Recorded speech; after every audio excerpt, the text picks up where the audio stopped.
You're listening to Wanderlust Diaries, the ultimate travel podcast for solo female travellers 40 and beyond who are ready to explore the world. Join me, Terry Reynolds, where we talk all things travel and why it's so important and what's stopping you from getting out there and exploring the world. We'll discuss the steps you can take now to fix it, empowering you to ignite your curiosity and set your heart free so that you have the confidence to travel wherever you want, whenever you want. Offering insights, tips, hacks, and remarkable women's stories along the way. So come on, grab your passport, pack your sense of adventure, and get ready to be inspired. Whether you're a first-time solo traveller or a seasoned globetrotter, Wanderlust Diaries is your community of like-minded souls, uplifting and supporting women over 40 who dare to explore. Hi, and welcome to this week's episode of Wanderlust Diaries. So today I am joined by Harris, and Harris is going to talk us through the first time of going travelling and how that affected them, and how coping with it and what they did to cope with all the curveballs that were thrown unexpectedly at them. So I'm really looking forward to this episode because I want to find out myself, because I've not talked to Harris about this at all purposefully, because I want to hear it for the first time, same as the listeners. So thank you again, Harris, for joining me today on the podcast. It's really good of you. And so over to you. Tell us a bit about you. Hey, my name's Harris. I'm one of those they, them people. I'm non-binary. And thank you so much for having me on this show. I think my story is a little bit different because I'm autistic and ADHD, and I went travelling on my own for the first time when I was 30, which was totally unexpected.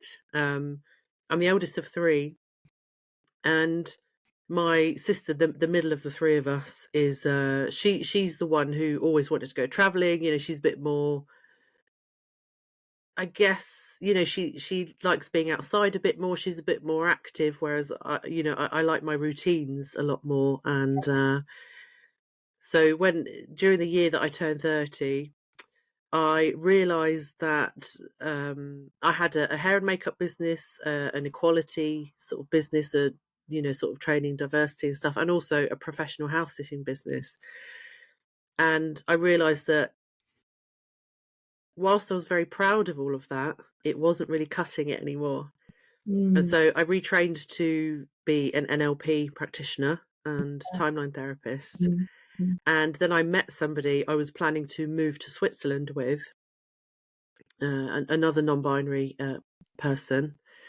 And then just before they moved out, they were going to move out first and I was going to follow them. Our relationship fell apart. So I was in the process of selling my car and leaving, you know, I'd handed the notice in on my house and stuff like that. And I had no plans. I was shutting my business down and going through all of that. And I was like, well, where am I going to go? That's a lot, isn't it? That's a lot all to be happening in one go. Yeah. Yeah. So, I seem to remember spending several hours on my parents' sofa, like lying down and just thinking, what the hell am I going to do? Yeah. And I think in that moment, I put on Facebook something like, well, I will be going traveling at some point, but I guess I'll be on my own, or, you know, something very annoyingly cryptic. Yeah.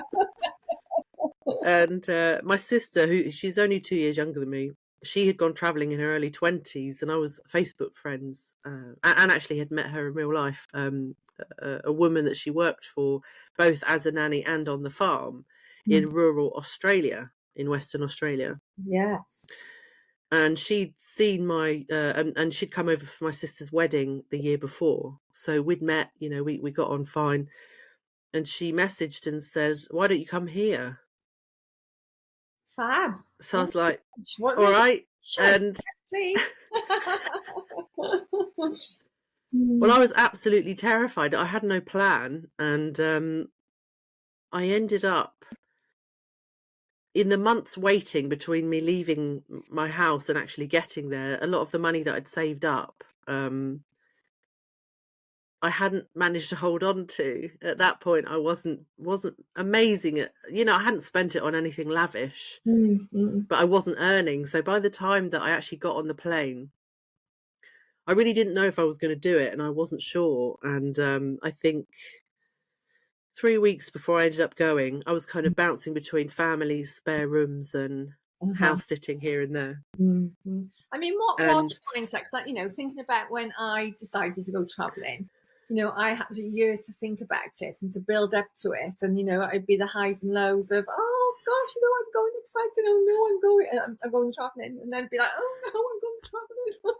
You know, it was really, and I had a long time to think about that. So how were you managing with that side of things before you even went? it was strange. Like I'm quite a spiritual person, and I felt very much like I was going because that's where I was meant to be going. Yeah, It yeah, wasn't that I was fulfilling a lifelong dream. It just felt like something I was supposed to do, yeah. and I trusted that. You know, I Did trust it. my intuition a Yes. lot. Yeah, yeah, yeah. And but I was terrified. I was like, I don't know, you know, how I'm going to make money or how I'm going to like look after myself. And you know, it's You one knew, thing to kind of I'm guessing, Harris, that but you yeah. knew that it would be all right anyway. Part of me definitely trusted. Yeah. There's definitely a part of me that was like, I won't die, it'll be okay. Yeah. And yeah, so like 3 weeks beforehand, I had a letter turn up in the post from my credit card company being like, we've increased your limit by almost the exact amount that I needed for my airfare. Wow. Oh my God. I just So thought, I I was, mean, 40 degrees of heat here, but I just went goosey then. yeah, Gosh. it was a real sign. It was a real Yeah. sign to me. So, and I think I was, at that point, I was in my parents' spare room. Weird. And I'd sold all my furniture, so even in my old room at my parents' house, there was nothing in there. And I woke up one morning to hearing people crashing around and loading the dishwasher and like talking really loudly. And I was like, it's time for me to leave. Oh, So I yeah. literally rolled over, picked my phone up, and booked my ticket for 2 weeks after. Oh, wow. So, So yes. it was really fast. Yeah, not much time to think there then, was there really? But like you say, it was time, wasn't it? You know, and when you Yeah. know, you know. So what was Yeah. your next step? I told everyone I was leaving, and I saw one of my friends about a week before I was due to leave, and she said, "Right, what's your plan when you get there? Where are you staying? Mm-hmm. How are you leaving the airport? Where are you going?" And I was like, "Oh, it'll be fine. I don't know. I'll work it out." And she was horrified, and she was like, uh, "You have to plan this. You know, you're going on the other side of the world. You can't just wing it." And I was like, "I think I can. I think it'll be fine." It'll be fine. And then I posted something. My sense of humour is very naughty, and Love I posted on Facebook something like Perth, I'm coming in you, and then put the date of when I would be arriving. it. And one of my Facebook friends, she had arranged me to do hair and makeup. My first business was hair and makeup. She'd arranged me to do it for her new sister-in-law in England for her sister-in-law's wedding. Oh, Last minute because the person they'd booked dropped out. And so I met this woman. I'd spoken to her for like one morning on the morning of this wedding, and I'd forgotten that she lived in Perth. So she messaged me and said, "What are hmm. you doing when you get here?" And I was like, "I have no plans. I haven't planned anything." She said, "Can I pick you up and I'll show you around Perth for the week?" Oh, yes, yes, So yes. I was like, "Yeah, sure." I was like, "Yeah, sure." So I texted my friend. I said, "Don't worry, I've got a plan now. Someone's offered to look after me for the first week." And then after that, I went to the farm, to my sister's friend's farm, and stayed there for a couple of months. But one of the biggest curveballs was that I had messaged her earlier in the year saying, "When I come, have you got work for me? I'll work on the farm, you know, I'll do anything." Yeah, And she said it'll be the summer, so there won't be loads of work, but definitely a couple of weeks or something. Just definitely a few weeks. I was like, good, okay, fine. Well, if I go and do that work for a few weeks, I have a bit more money in my back pocket, and then I'll work it out from there. yeah. So I did my week being shown around Perth, How was that? I should and imagine that was quite, you know, give you a bit of confidence because you've got a local, as it were, showing you around, and so. it helps you to get your bearings just a bit then as well, doesn't it? Hang on. I had somebody to show you around, so that must have been, confidence building for you as well. Knowing it's great to have a local, isn't it? Show you around. Yeah, definitely in the city. I felt it was okay, but I was definitely a bit nervous. I mean, the anxiety and the terror I had the first few months that I was in Australia was quite enormous. But I was Oh, like, was it? wow, All right. So, yeah, how did you cope with that then? So, for anybody who's listening now, anybody who's ADHD, autistic, and they're wanting to do this, what coping mechanisms did you have in place for that being terrified? I don't know. I think that I'm quite a determined person to the point of probably being quite annoying. So I think I just kept persevering. I was like, I recognize that I feel terrified, and I'm just going to do this stuff anyway. And Yeah, I don't even know if I would. the fear and do it anyway, isn't it? Yeah, I mean, I don't even know if I would recommend it as a strategy. But all I know is that's what got me through. Um, and I think also I was just like, there was just part of me that was like, it'll be all right in the end. It'll be okay in the end. Yeah, yeah, So but yeah, so the curveball was that I got to the farm after I had this week in Perth and being shown around, and it was really lovely. And then I got on the train to go to the sort of close enough to the outback yeah, to go and stay on this farm in the middle of nowhere. So I worked on the farm for a few weeks, and one of the jobs I did one day was helping them to build a paddock in this massive field, like with all the metal gates and yeah, stuff. yeah.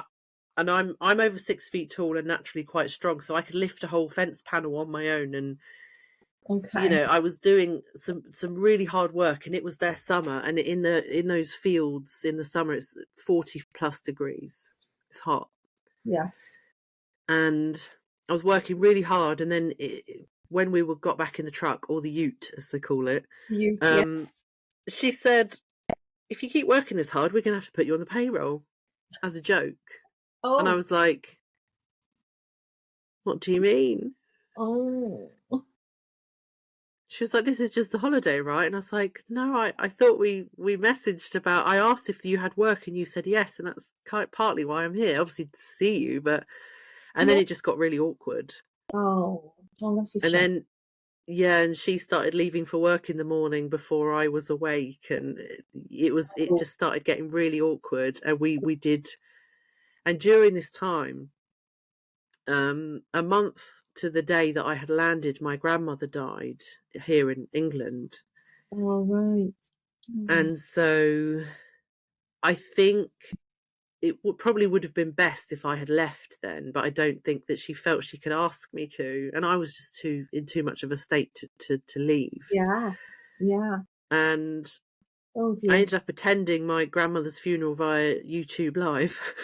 Oh, did you? Yeah, we were currently in her aunt's house at the time, and they just sort of left me to it to sort of do my thing. I think there's a lot of this sort of old fashioned sort of traditional folks over there It are definitely is quite, that way. It definitely is that way. yeah, it's And they had. I was invited to a christening there, and it's all about the elders. And it's mm, about having their permission and all that kind of thing as well. So it is very different. Yes. yeah, it was just very stoic and very awkward. Mm. And yeah, and then just after the new year, I just got a message from her one morning being like, "I've booked your ticket back to Perth tomorrow." So she essentially chucked me out. Oh no. Oh, so you So didn't I get was like, fine. paid work then while you were there. No, so I ended up sort of using the money that I did have just to kind of buy food and stuff, and obviously wasn't. So by that point, I was close to broke.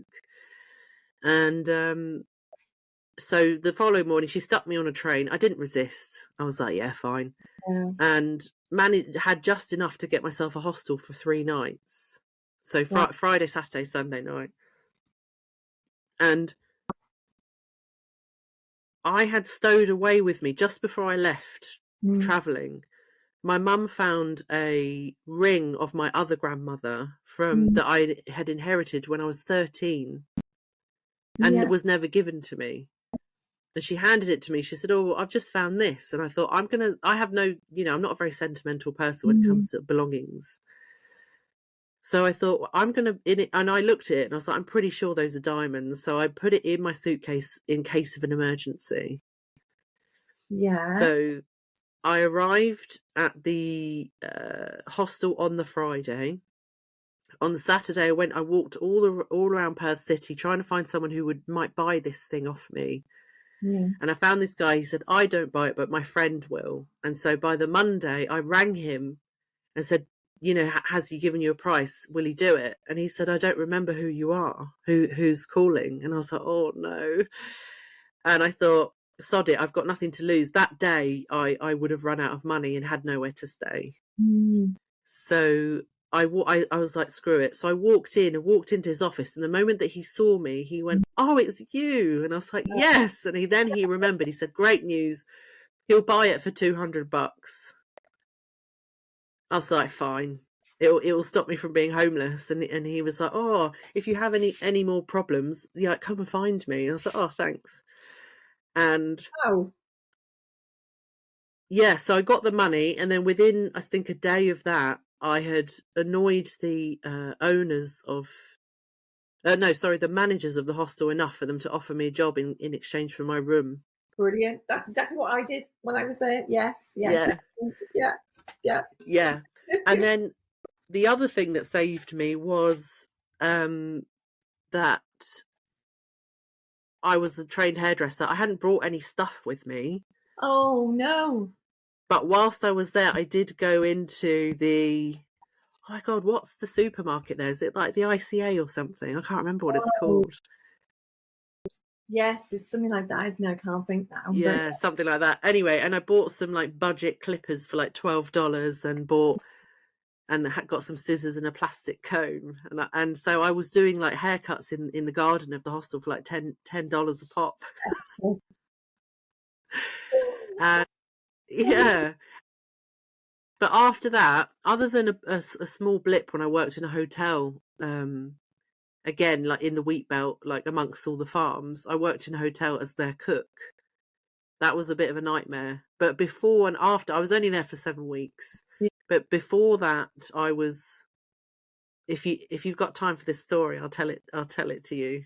Right. It's a bit of a ride. Right. So this was another curveball, and it's a bit of a ride. So I warn you, and it may not be suitable for children's ears, but I'll keep it as No, that's clean as possible. Yeah, no, it's fine. Okay. Absolutely fine.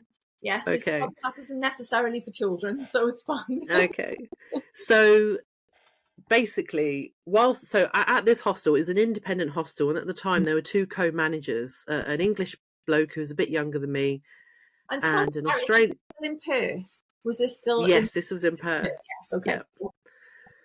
So, I had made a nuisance of myself enough to be kind of made a receptionist, and then I had my room for free, so I knew I wasn't going to be homeless. Yes.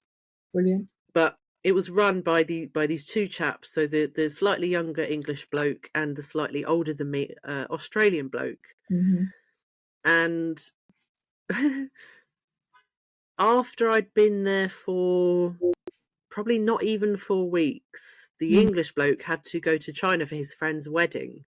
Oh. And by that point, I had made a nuisance of myself enough for him to instate me as a temporary assistant manager. So I got. What did I know? I just knew you were going to say something with the word manager in it. I just knew it. And so, and when he left, he gave me his manager's bedroom, which was a private room. It was, one of, the managers had their own private rooms. Everyone else was in dorms. So I was like, nice. And then I was working closer to the other manager, the Australian chap, and we spent more time together. Up until then, he'd just been sort of the sort of silly one at parties and getting silly. And I think I was winding him up via Facebook Messenger, and a surprise to me, he decided that he fancied it. And so we had this sort of, very short term, we're only talking about sort of 2 or 3 weeks, very exciting tryst. And then it all sort of got a bit muddled as he had sort of tried it on with somebody else who worked for us. And so, I was like, I'm too old for this. I'm just going to back away and just sort of, it's not worth it. Yeah. So, sort of kept it professional after that. But that weekend that he'd made the bad decision, I think he had fallen off the sobriety wagon in terms of hard drugs. Oh dear. And I suspected this, but he wasn't open to talking about it, and it wasn't really my business. But then money started disappearing from the tills. We started to get to a point where we had no change to give our guests when they were paying to extend their stay and stuff. Oh gosh.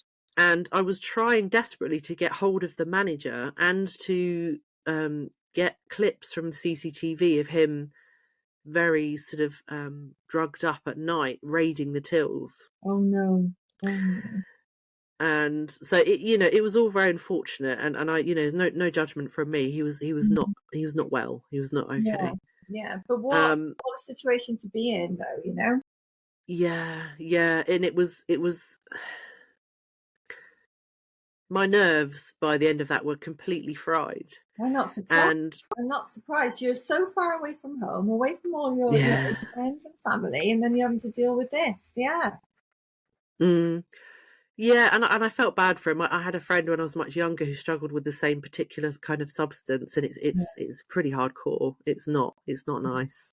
And so it was bringing up a lot of old stuff for me as well, and just generally it was really hard.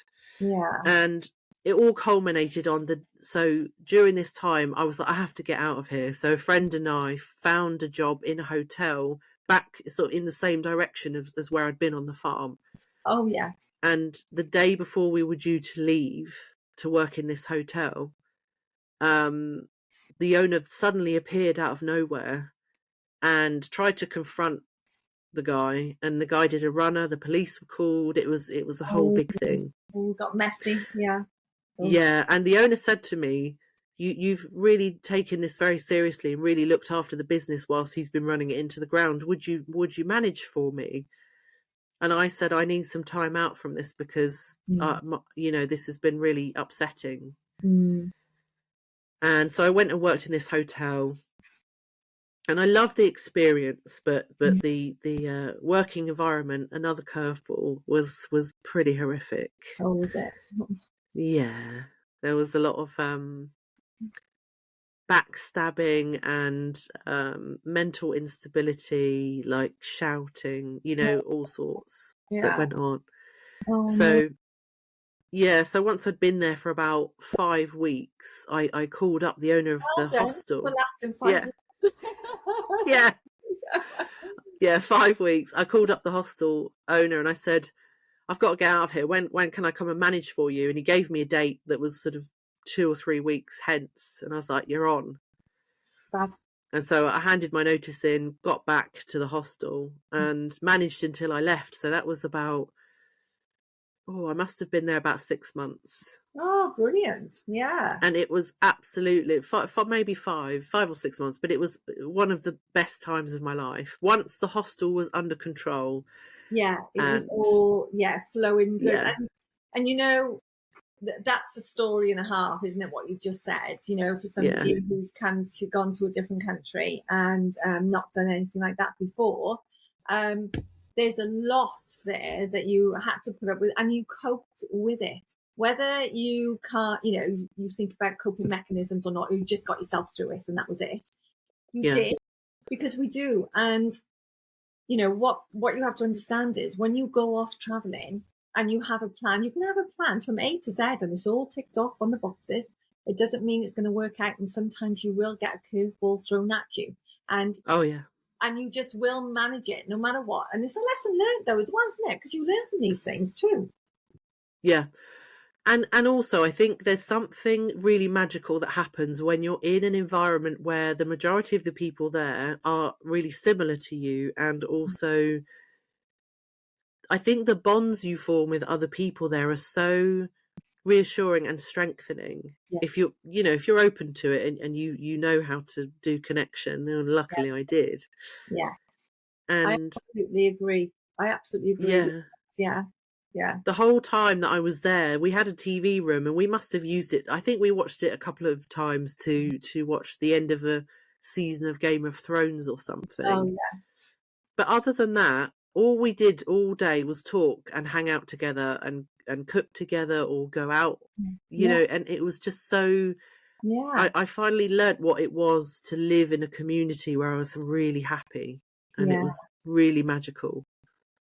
Oh, fantastic. Are you still in touch with those people as well? Yeah, a lot of them. So when I first arrived back to the hostel, one of the members of staff that I had recruited, um, I had kind of said, she's the most capable. So she co-managed whilst I was gone, whilst Uh, I was doing my hotel job. mm, And so when I came back, she taught me the ropes around the banking and the finances for a mm, month, and then left. She and I speak, me and my the assistant managers that I had a few. mm, We all still speak. I've got, and I've got other friends that I made out there, and we still see each other. One of my friends is she's in Dublin, and I visited her last summer, and she's back in mm. Dublin again. She still lives in Australia, but comes back every so often. It's great, isn't So it? yeah, Those connections, because you've yeah, got a bond between you now, and you've got an experience between you that will yes, never go. It'll always be there. Um, yeah, I've loved those stories. They're a bit scary. Yeah, so you've got yourself into some scary situations. Out of whatever, these things do happen, but you've come through it, and that's the good bit. That's the good part. That's the lessons you've learned, and it's also transformational, isn't it? Because I'm sure you came away from that a stronger person than when you yeah. went. 100%. I mean, after that, I ended up moving to. I lived in Indonesia for a few months, Ah, yes. and when at one point, I think it was. I can't remember if it was when I was staying in. I think it must have been when I was in Canggu, Mm, in Bali. But I think at one point, to get from where I was staying to the place I was meeting friends for dinner, mm, I walked through a rice paddy in the middle of the night. Well, I mean, it wasn't the middle. It was like 10, like 9 or 10 it's dark. p.m. or something. Yeah, and there were two lanes. It was only really a lane and a bit wide, Yeah. but there was still two flows of traffic coming down, and wild dogs and stuff. So when I got home, so the last curveball was that in Indonesia, once I'd lost all of my community and my income, I had a breakdown, and Oh, that's eventually what brought me home. oh, was it? Um, but Okay. right before the Mm, pandemic. So actually, had I been stuck out there like some of my friends were with the yeah. pandemic, I would have been really stuffed. Yes. You see, I mean, I am a big believer in these. Most of these things happen for a reason, and there's usually something good that will come out of whatever's whatever's happened. Yeah. So like you say, you would have been stuck out there. Yeah, And that wouldn't, yeah, at that time that wouldn't have been great at all. no, no. And I had friends who were, and they really struggled. yeah, yeah. And so what did you do once you came back? Did you go back to your family? Yeah, I ended up moving back in with my parents at sort of nearly almost 32, Mm, which was not a part of my plan. no, But it was the best place for me to kind of recover and get better. And I yeah. went through my second round of trauma treatment for complex PTSD. My first lot was for simple PTSD. And Mhm. then that's kind of informed where I've taken my own career and Yeah. what I've ended up specialising in myself. Yes, So, I love the fact that you're doing, that you're an NLP practitioner. That's because That's a goal of mine to become. So I'd love to do that. I've got I'm accredited, but I'm the next thing I want to do is do a master's in it. So yeah, I love that. So is that what you do now? You help people. Yeah, so I specialise really in relational trauma and treating that. I think one of my kind of current favourite modalities is in something called IFS, which NLP does talk about parts, and IFS is like a really deep study of parts and the relationship. So it's good at looking at people who've got things like anxiety, depression, different mental health sort of. What does IFS stand for? Internal family systems. Oh, okay. So it's the idea that we have different parts of us in our head. So we might be going about our day just feeling very relaxed, and then something will happen and a different part of you will sort of jump out and take control. It's like having, I guess, different personalities within us, but with like just to nerd out for a second. No, you do with something like dissociative identity disorder, which used to be known as multiple personalities, that's where all the different parts have split off from one another and they no longer cohabit together. But for the rest of us, we all have those parts and all those different personalities as well, but they live within us. So not everyone's very aware of that. But you can start to notice it, in the same way that we might sort of say, oh, this will be a good idea. But then by the time we get to it, a different part of us feels completely different. Yeah. It's often because there are different parts of us that are operating, and each part is born out of necessity in different situations. And it's often that causes things like addictions or dissociation. There's all sorts of different things going on there, and it's really good tool for treating trauma as well. I think sounds very really interesting. Yeah, it's magical, really magical. I was going to say you must get a great sense of achievement from working with the people that you work with. Yeah, it's absolutely it's such an amazing kind of work. And people said to me before, like, oh, it must be really hard to do that kind of work. And I think because my own trauma treatment's been so good, I can hold space for people, and I don't feel it's not really triggering for me. I'm holding space for people with their own things. I don't over identify with what they're going through, but I do believe in them, and that's important. And it must be useful for you having already been through something similar. I think it's essential. I think to know this stuff as theory only, or just to be a very, very well trained person, isn't enough. I don't think it's enough. Yeah, I think that for what I do, I'm the same. If I hadn't gone, I couldn't talk about solo travel if I hadn't done it myself. And about the feelings, the anxiety, and all the other things that come along with it. Unless you've already experienced it. I mean, I probably understand, but yeah, I think it definitely helps that you experienced it yourself. So, any more traveling on the horizon for you at the moment? I would love to spend another summer in Perth. There's something about there. I've been to plenty of different European countries.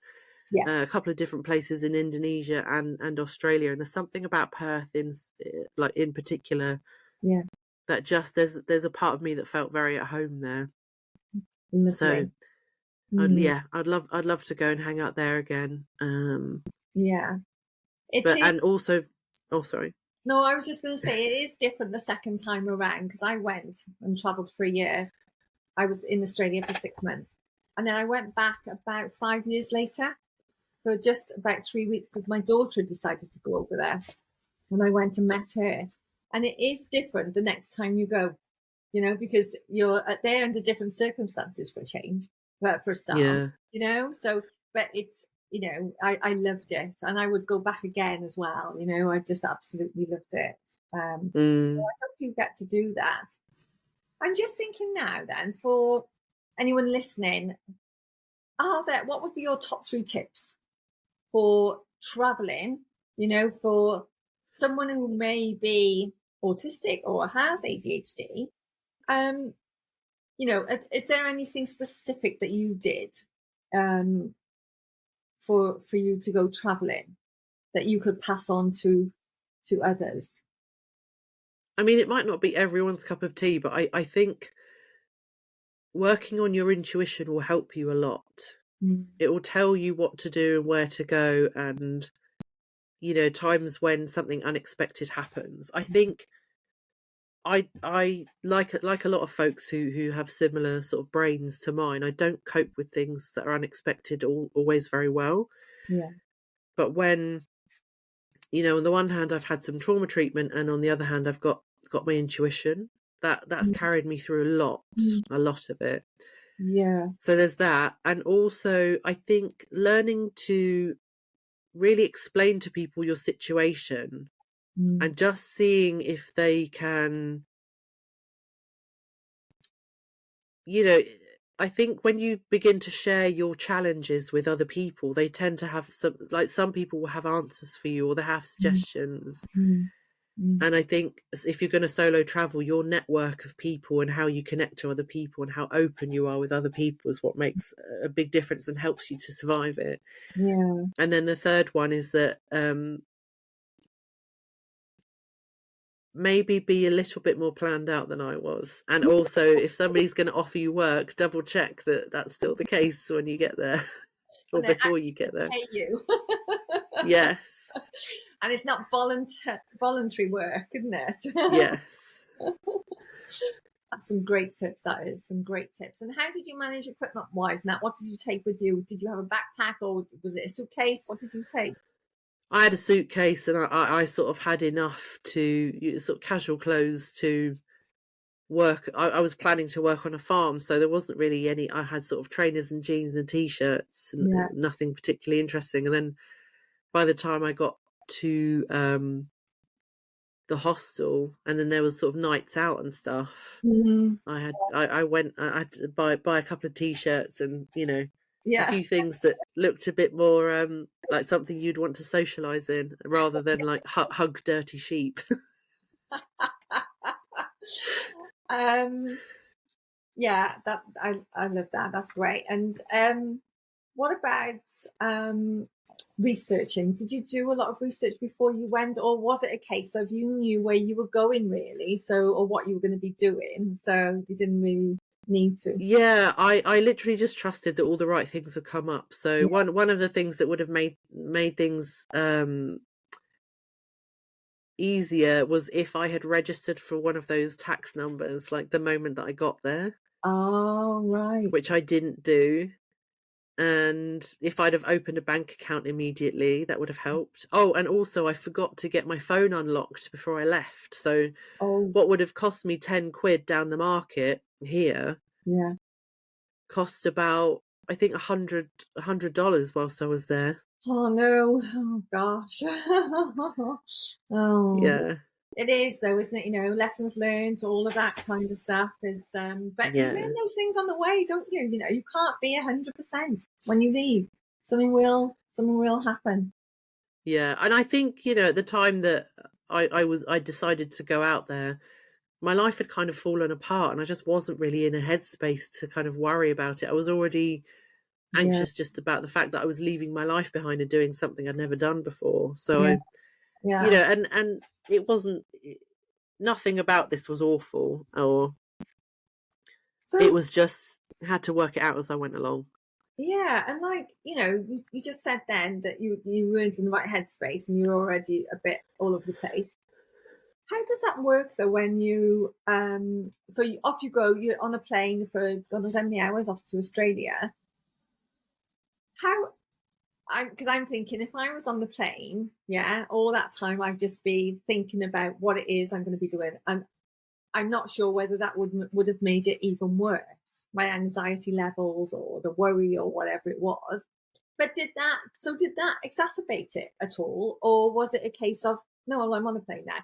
Because I felt once I was on that plane, that was it. I'm off now. There's no kind of turning back or anything. How did you feel about that once you were actually on that plane and you knew you were on your way? Yeah, I think I was just scared the whole time, but it's nothing new to me. you know, that's how I've got through. Not so much these days because of, you know, sort of all the really good treatment that I've had, but for the majority of my life, I was scared of a lot of things. I was scared of getting things wrong. I was scared of the shame of failing at things, and but it never kind of got in the way, because I think there's that sort of novelty seeking part of ADHD, or just of human beings in general, and that would still win out. You know, I couldn't, and I think because things have fallen apart at home, I didn't really feel like there was any reason to stay. There was no comfort for me in the idea of staying at home. So it was like, well, I can just stay here and have nothing and feel uncomfortable, or I can get on a plane and feel that way somewhere else. In a new environment.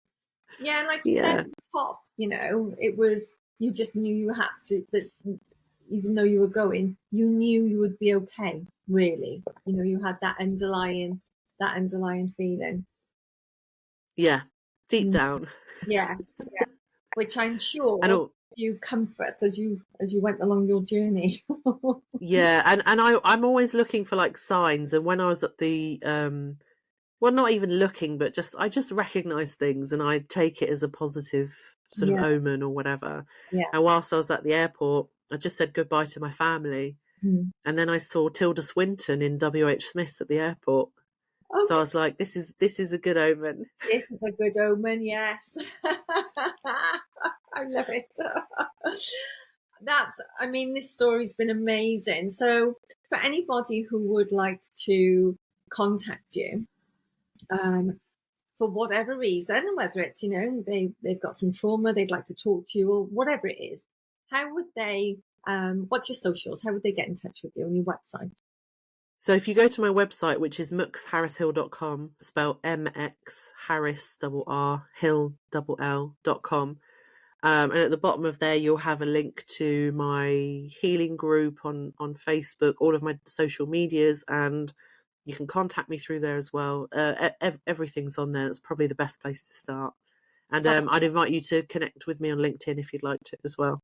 Great. And what we'll do, I'll make sure all of that information is in the show notes in the podcast, so that anybody listening to this, then they can just click on the link and it'll take them straight there. I've really enjoyed this, Harris. Thank you so much for coming on. And me too. I literally wish you all the best with whatever it is you do in the future. So thank you very much. Thank you. And you too. Thanks for having me. And that concludes this episode of Wanderlust Diaries, celebrating the fearless spirit of solo female travellers who are 40 and beyond.